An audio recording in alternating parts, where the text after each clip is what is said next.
अस्सलाम वालेकुम। आज मैं आपके लिए बिल्कुल बाज़ार के स्टाइल की कचौरियों की रेसिपी शेयर करूंगी आपके साथ, और ये बहुत ज़्यादा क्रिस्पी और बहुत ज़्यादा टेस्टी बनी थी। आप इसको घर में ज़रूर ट्राई कीजिएगा। इफ्तार के लिए ये सबसे बेस्ट रेसिपी है। रेसिपी मैं आपके साथ स्टार्ट करती हूँ। 2 कप मैंने मैदा लिया था, उसको मैंने अच्छे से छान लिया था। उसके अंदर मैंने 1 टेबल स्पून सॉल्ट डाल दिया था, और उसके बाद मैंने 3 टेबल स्पून घी ऐड कर दिया था। उसको मैंने अच्छे से उसके अंदर मिक्स कर दिया था। और उसके बाद आप देखिएगा, जब अच्छे से मिक्स होने के बाद इसको हाथ में इसकी डली सी बन जाए तो समझें इसमें अंदर घी और ऐड करने की ज़रूरत नहीं है। अगर इस तरह डली ना बने तो इसके अंदर 1 चम्मच घी और डाल लीजिएगा। उसके बाद थोड़ा थोड़ा पानी आपने इसमें ऐड करते जाना है और इसको अच्छे से गूंद देना है। और उसके बाद इसके अंदर एक रुमाल देकर उसको आधे घंटे का रेस्ट दे देना है। जब तक मेरी ये डो तैयार होती है उसके लिए हम फिलिंग तैयार कर लेते हैं। उसके बाद घी में मैंने 1 पाव कीमा डाला था। उसके अंदर मैंने 1 चम्मच गार्लिक पेस्ट डाल दिया था। 1 दरमियाने साइज़ का प्याज डाला है, और उसके अंदर 1/2 कप मैंने बंद गोभी डाल दी थी। उसको मैंने अच्छे से फ्राई कर लिया था।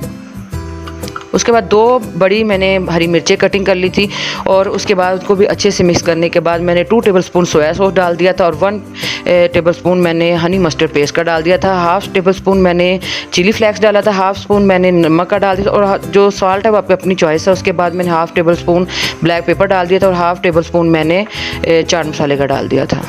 उसके बाद इसको अच्छे से हमने मिक्स कर दिया, और उसके बाद इसको मैंने ढक्कन लगा दिया। तब तक के लिए इसको मैंने लो फ्लेम में इसको दम पे पकाया जब तक ये गल नहीं गया। उसके बाद मैंने ये फॉइल पेपर रख के उसके ऊपर मैंने कोयला रख दिया और उसको ढक्कन को बंद कर दिया। ये देखिए मेरी डो बिल्कुल तैयार हो चुकी है। उसको मैंने दोबारा अच्छे से गूंद लिया। ये कितनी स्मूथ और कितनी ज़बरदस्त डो बनी है। उसके बाद इसको मैंने लंबे सा इसको बेल लिया था, और उसके अंदर इसके आपने 7 पेड़े गिनती के बनाने हैं। फिर इन्हीं 7 पेड़ों का आपने बारीक बारीक रोटी बेल लेनी है। रोटी का गोल होना ज़रूरी नहीं है, बस इसकी छोटी छोटी रोटियां आप इसकी इस तरह बारीक तय वाली बेल लीजिएगा। ये इस तरह इसकी बारीक सी तय होनी चाहिए।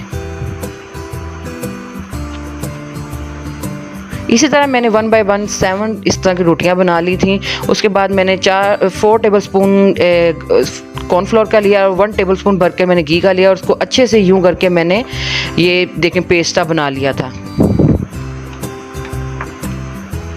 इस तरह 1 रोटी मैंने ली है, और उसके 1/2 टेबल स्पून मैंने उस पेस्ट का डाला है, और उसको अच्छे से पूरी रोटी पे फैला दिया था। और इसी तरह फिर 1 रोटी इसके ऊपर दूसरी रोटी रख दी है, और उसको भी इसी तरह 1/2 टेबल स्पून मैंने इसका पेस्ट लगा देना है। उसके साथ 1 बाय 1 इसी तरह करते करते 7 रोटियों को ऊपर तले रखते जाना है।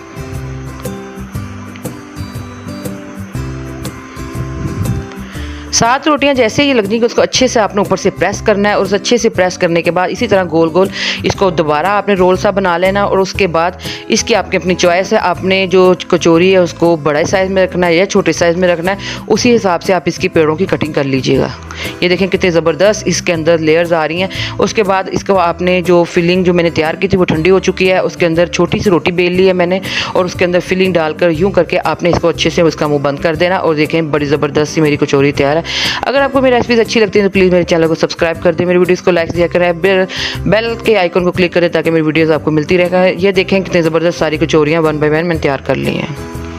घी को मैंने फुल गर्म कर लिया था। उसके अंदर मैंने इसके अंदर डाल दिया था। जैसे घी के अंदर मैंने कचौरियाँ डाल दी, आपने फ्लेम को बिल्कुल लो कर देना है, क्योंकि इसको लो फ्लेम पे पकाना है आपने, लो फ्लेम, ताकि अंदर तक ये कुक हो जाए। ये देखें कितनी ज़बरदस्त सी कचौरी।